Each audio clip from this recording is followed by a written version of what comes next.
Hello and welcome. स्वागत है आपका एक्सप्रेस कैफ़े की एक ख़ास वीडियो में। मेरे हाथ में 25 मार्च 2026 का इंडियन एक्सप्रेस है और इसके पेज नंबर 15 पर एक ख़ास स्टोरी आज पब्लिश हुई है। द बिग पिक्चर इस पूरे पेज का नाम है, यू कैन सी दिस। और इसमें एक फॉर्मर इंडियन क्रिकेटर और फॉर्मर कमेंटेटर की एक कहानी है। अ, ये कहानी है उसके एक स्ट्रगल की, जो बचपन से लेकर उनके 60 साल की उम्र तक लगातार उनको चेज़ करता रहा। हमारी जनरेशन ने उनको एज़ अ कमेंटेटर देखा, माइक्रोफ़ोन के पीछे देखा, बड़ी सादगी से, बहुत गहराई से वो क्रिकेट का एनालिसिस करते रहे। जो हमसे पहले वाली जनरेशन है, उन्होंने इस खिलाड़ी को कपिल देव और सुनील गावस्कर के साथ खेलते हुए देखा। नाम है लक्ष्मण शिवरामकृष्णन। अभी हाल ही में लक्ष्मण शिवरामकृष्णन ने एक ट्वीट किया और कहा कि मैं बीसीसीआई की कमेंट्री यानी बीसीसीआई के साथ जो भी मेरे कमेंट्री कॉन्टैक्ट्स हैं उनसे मैं रिटायरमेंट ले रहा हूँ। एक ही लाइन का ट्वीट था। कुछ लोगों के लिए ये सिर्फ एक न्यूज़ थी, कुछ लोगों के लिए पूरी पेज की खबर थी। मगर जब मैंने ये पूरी स्टोरी पढ़ी शिवरामकृष्णन की, तो मैंने सोचा कि मुझे वीडियो के ज़रिए अपने दर्शकों तक इस बात को पहुँचाना चाहिए। ये बहुत ज़रूरी बात है। ये बात सिर्फ क्रिकेट की नहीं है। इससे पीछे जो एक लगातार का स्ट्रगल होता है हमारी ज़िंदगी में, बहुत सारी चीज़ों को लेकर, कभी हमारी कॉम्प्लेक्शन को लेकर, कभी हमारी हाइट को लेकर, कभी हमारी कास्ट को लेकर, कभी हमारी क्लास को लेकर, बहुत तरह के डिस्क्रिमिनेशन होते हैं। और जब इतने बड़े लेवल का इंसान, जिसने देश दुनिया में अपना नाम कमाया हो, वो उस कांस्टेंट स्ट्रगल से गुज़रता है, तो वो कैसे जीता होगा? तो ये कहानी लक्ष्मण शिवराम कृष्णन की कहानी है। इंडियन एक्सप्रेस पे जाके ज़रूर पढ़ें, मैं वीडियो में आपको बता देता हूँ। तो लक्ष्मण शिवराम कृष्णन की बात इसलिए भी होती है, उनको क्यों जाना जाता है, क्योंकि उन्होंने 9 टेस्ट खेले इंडिया के लिए और 16 ओडीआई खेले, सिर्फ़ 4 साल में।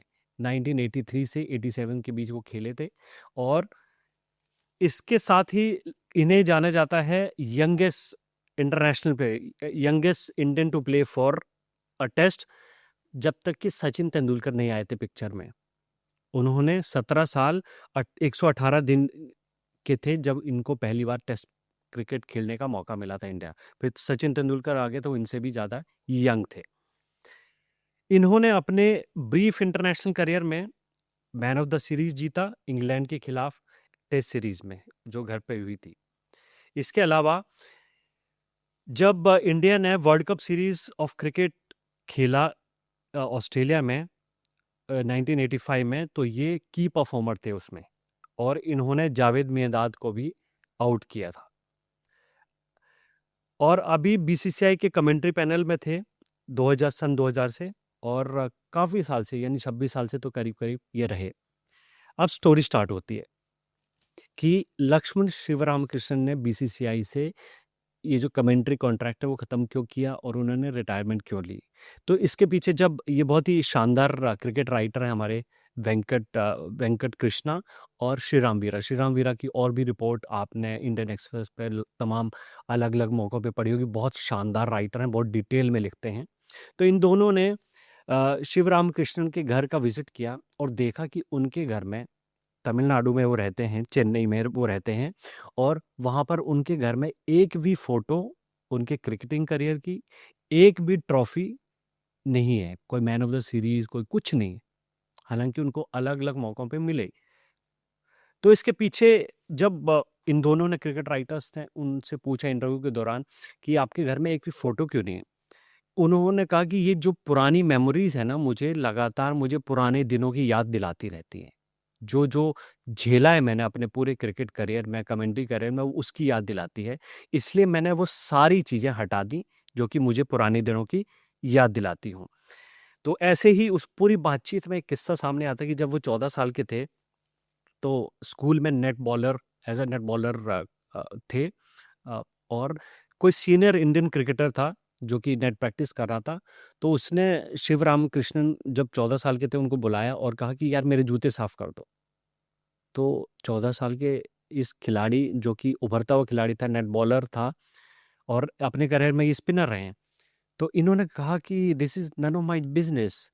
तो फिर उस सीनियर खिलाड़ी को पता चला कि अच्छा ये ग्राउंड स्टाफ नहीं है, तो इनको एज अ ग्राउंड स्टाफ समझ लिया गया। पहला किस्सा।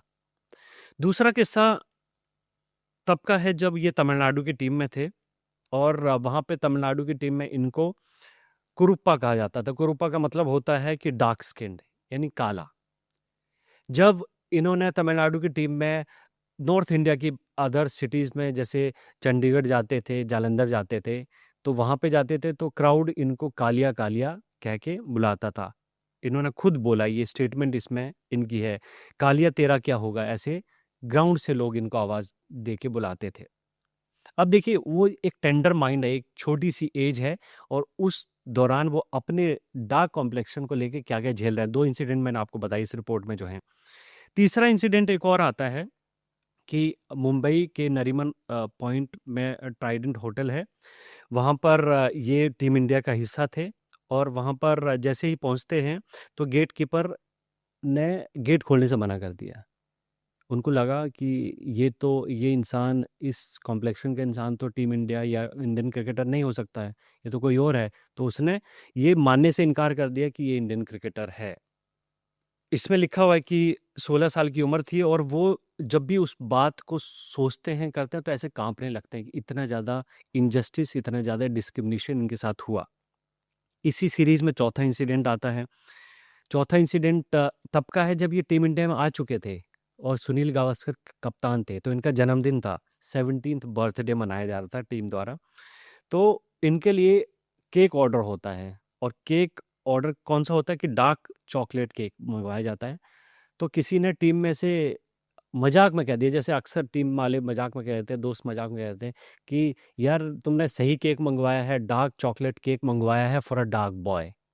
और उस समय इस रिपोर्ट में लिखा हुआ है, और खुद शिवराम कृष्णन के अकाउंट से ये लिखा गया है, उन्होंने ये बताया है इंटरव्यूअर को कि ही वाज़ इनटू टीयर्स, और वो रोने लगे, और उन्होंने बोल दिया कि मैं केक नहीं काटूँगा।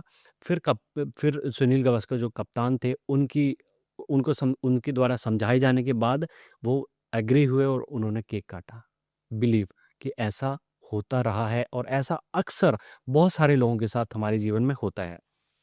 फिर एक और इंसिडेंट इसी में लिखा हुआ है कि जब पाकिस्तान टूर पे थे, तो वहाँ पर वो पाकिस्तान में अलग लोग क्राउड से उनको कालिया कालिया कह के बुलाते थे स्टैंड से। और इवन अंपायर का भी किस्सा है कि जो पाकिस्तानी अंपायर थे शकूर राना, वो और ये जब बॉलिंग करते थे तो वो इनकी बात ही नहीं मानते, इनकी अपील ही नहीं सुनते थे, इनकी बात ही नहीं सुनते थे, considering the colour of his skin. तब फिर सुनील गावस्कर को बीच में आना पड़ा लंच ब्रेक में। उन्होंने स्पेशली इस बात पे अंपायर शकूर राना से बात करी कि आप you can't discriminate against my player, any of my player. तो ये इंसिडेंट भी इसमें लिखा हुआ है। अब 1983 से 1987 तक इन्होंने जब इनकी 21 साल उम्र हुई, 16 साल की उम्र में आ गए थे, 21 साल तक ही खेले, और यहीं पे इनका करियर ख़त्म हो गया क्योंकि इनको इंजरी हुई। और उस टाइम पर इसमें रिपोर्ट में लिखा है कि उसके बाद इनको सही ट्रीटमेंट नहीं मिला, और पेन किलर और आइस पैक के सहारे वो इंजरी हील करने की कोशिश की, लगातार खेलते रहे, और फिर उनकी वो परफॉर्मेंस को अपने अच्छे से सस्टेन नहीं कर पाए, और फिर टीम से ड्रॉप हो गए। ऐसे में पेरेंट्स ने जब सोचा कि इनकी शादी कराई जाए। अब देखिए किस-किस लेवल पे आगे ये स्टोरी बढ़ती है। कहा कि शादी कराए, तो पेरेंट्स ने एक मैट्रिमोनियल एड निकाला, और उसमें लिखा कि उसका जो एडवर्टाइज़मेंट था उसमें लिखा, जो उसका टेक्स्ट इसमें लिखा है, test cricketer owns a flat looking for a bride. And उसमें उन्होंने अपना पोस्ट बॉक्स का नंबर लिख दिया। 2 हफ्ते बीत गए, मगर उसके बाद जब 2 हफ्ते बाद वो पोस्ट बॉक्स जो होता था, घरों के बाहर अक्सर लटका हुआ रहता था, वो खोला गया, तो उसमें एक भी सिंगल एप्लीकेशन नहीं था। ठीक है? यानी उससे समझ आता है कि लोग कितने ज़्यादा कॉम्प्लेक्शन को लेकर किसी इंसान के इतने सजग होते हैं। और इसी बीच में मैं एक चीज़ आपको डिस्कस करना भूल गया कि जब मैंने 4 इंसिडेंट बताए और अलग-अलग देशों में ये टूर कर रहे थे, इनको किस तरह से डिस्क्रिमिनेशन फेस करना पड़ता है। ऐसे में जब ये वेस्ट इंडीज़ जाते थे, तो वहाँ पर ये अपने ड्रेसिंग रूम से ज़्यादा वेस्ट इंडीज़ के ड्रेसिंग रूम में कंफर्टेबल महसूस करते थे। वो कभी क्लाइव लॉयड के पास जाते थे, कभी किसी और प्लेयर के पास जाते, जैसे गॉर्डन ग्रीनिज़ का नाम इसमें है। वो अपने घर लेके गए, अपने ड्रेसिंग रूम में और बाकी जगहों पूरे वेस्ट इंडीज़ में जो कंट्री में दूसरी जगह वहाँ पे उन्होंने घुमाया। तो उन्होंने कहा कि उनके साथ वो ज़्यादा ईज़ महसूस करते थे, क्योंकि उसी दर्द से वो निकले, जो विंडीज़ प्लेयर हैं वो भी उसी दर्द से निकले हैं, तो इनको ज़्यादा अच्छे से समझ पा रहे थे। इसके बाद इन्होंने एक नौकरी जॉइन कर ली और वहाँ पे जाते थे, अकाउंटेंट का काम करते थे, काइनेटिक स्कूटी पे जाते थे, क्योंकि जो मारुति 800 थी उसको चलाने के लिए उनके फ्यूल के पैसे नहीं थे, तो इन्होंने स्कूटी में शिफ्ट कर दी, कार बेच दी। और फिर 1998 में ये अपनी लाइफ बिता रहे थे। 1998 पे इनको एक कॉल आता है। कॉल था सचिन तेंदुलकर का। सचिन तेंदुलकर उस समय शेन वॉर्न के खिलाफ अपनी तैयारी को पुख्ता कर रहे थे और उनका कॉल आया सचिन तेंदुलकर का, क्योंकि उनको एक ऐसा स्पिनर चाहिए था जो कि शेन वॉर्न के खिलाफ उनकी प्रिपरेशन को मजबूती दे सके। और 1998 में शेन वॉर्न का सामना सचिन तेंदुलकर को करना था। तो शिवराम कृष्ण के पास सचिन तेंदुलकर का फ़ोन आया और ये एक वैलिडेशन लगा इनको। इनको लगा कि श अब लाइफ में कुछ अच्छा हुआ है। एक स्पेशल इंसान है, इन सचिन तेंदुलकर ने उनको उनके टैलेंट की वजह से याद किया है, तो उनको बहुत अच्छा लगा। इसके बाद 2000 से वो दूरदर्शन की कमेंट्री पर आए और लगातार फिर बीसीसीआई के साथ जुड़े रहे 26 साल तक। मगर इसमें भी एक कैच है। कैच ये कि शिवराम कृष्णन कहते हैं कि कभी भी उनको टॉस करवाने के लिए और प्रेजेंटेशन सेरेमनी कराने के लिए नहीं बुलाया गया 26 सालों में। ये कितनी बड़ी बात है। ये सवालिया निशान है बीसीसीआई की पॉलिसीज़ को लेकर भी। इन्होंने कहा कि एक भी बार उनको टॉस के लिए और प्रेजेंटेशन सेरेमनी के लिए नहीं बुलाया गया, यानी वहाँ पर होस्ट करने का मौका नहीं मिला डिस्पाइट द फैक्ट ये कमेंट्री पैनल में बने रहे। इन्होंने उस दौरान इयन चैपल और टॉनी ग्रेग से काफ़ी सीखा और अपनी इंग्लिश को काफ़ी पॉलिश किया। आपने देखा होगा जब भी इनको कमेंट्री करते हुए बहुत ही सादगी से बात करते हुए दिखे हैं और अच्छे से एनालिसिस करते, डीप एनालिसिस क्रिकेट का करते दिखे। अब आगे बढ़ते हैं तो आती है आईपीएल का वो फेज़ जब आईपीएल कमेंट्री में भी ये थे और कोविड का टाइम था और यूएई में भारत से शिफ्ट होकर जो आईपीएल का होस्टिंग कंट्री वो यूएई वेन्यू बन गया था और वहाँ पर ये बहुत ज़्यादा डिप्रेशन में चले गए। लगातार अपने साथ हो रहे डिस्क्रिमिनेशन, अपने पास के जो भी इनके इंस्टेंसेस थे उनको वो इनको हॉन्ट कर रहे थे और रात को सोने नहीं दे रहे थे और ये डिप्रेशन का शिकार थे। तो ये कहते हैं कि वो क्वारंटाइन का टाइम था और I was completely down and I didn't want to see myself in the mirror. ये एक यानी इंटरनेशनल लेवल पर इतने मैचेस खेले, इतना ज़्यादा एक्सपोज़र, इंटरनेशनल एक्सपोज़र के बाद का आदमी कह रहा है कि I was down completely and I didn't want to see myself in the mirror.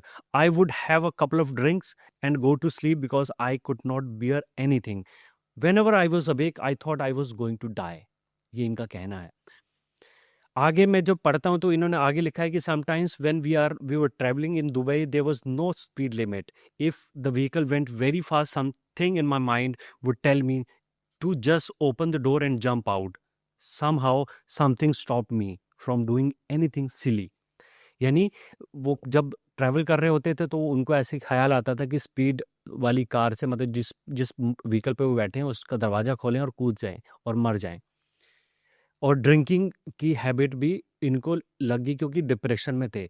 और एक बहुत इंपॉर्टेंट लाइन यहाँ पे लिखी गई है, जो लोग इस तरह के स्टेट ऑफ माइंड से जूझ रहे होते हैं वो अक्सर अक्सर किसी न किसी तरह के एडिक्शन में चले जाते हैं। The drinking made the depression worse and depression made the drinking worse. जब बीसीसीआई से दोनों रिपोर्टर्स ने यानी श्रीराम वीरा और वेंकट ने बात करने की कोशिश की तो बीसीसीआई ने अनऑफिशियली कहा कि बीसीसीआई इस तरह का कोई भी डिस्क्रिमिनेशन नहीं करती है। मगर जब इनका पूरा अकाउंट पढ़ते हैं तो लगता है कहीं ना कहीं for the sake of being presentable या कैमरे पे प्रेजेंटेबल लोगों को ही आगे करने की जो होड़ है उससे कहीं ना कहीं ऐसे लोगों का जो मनोबल होता है, मोराल होता है, बहुत डाउन जाता है और ये सही प्रेसिडेंट सेट नहीं करता एक समाज में, एक प्रोग्रेसिव सोसाइटी में बिल्कुल भी अच्छा प्रेसिडेंट सेट नहीं करता है। जब हम लोग बात करते हैं कि कास्ट, क्रीड, क्लास से ऊपर उठकर ह्यूमैनिटी और टैलेंट के दम पर सारी चीज़ें तय हों, तब ऐसे मौके पर इस तरह की जो न्यूज़ आती है, इस तरह की स्टोरी पढ़ने को मिलती है तो बहुत ही मन दुखता है, और मन तब भी दुखता है जब हम उनको बहुत एप्रिशिएट करते हों, उनके काम को बहुत एडमायर करते हों, और तब उनकी इस तरह की स्टोरी सामने आती है मीडिया के थ्रू, न्यूज़पेपर्स के थ्रू, रिपोर्टिंग के थ्रू। बहुत ही ज़्यादा ये निराश करने वाली बात है। और जो भी इस वीडियो को देख रहे हैं, जो भी आपने इनकी कहानी से पता किया, तो कमेंट बॉक्स में ज़रूर बताएं कि आप शिव रामकृष्णन की जर्नी को कैसे देखते हैं। क्या आप भी किसी तरह का इस तरह का कोई डिस्क्रिमिनेशन आपने अपनी लाइफ में फेस किया है, तो कमेंट बॉक्स में ज़रूर बताएं। और ऐसे लोगों को क्या करना चाहिए, अपने मोराल को कैसे हाई रखना चाहिए, वो भी कमेंट बॉक्स में बताएं। या वीडियो आपको कैसा लगा, ये बातचीत आपको कैसी लगी, कमेंट बॉक्स पे ज़रूर बताएं। Thanks for watching.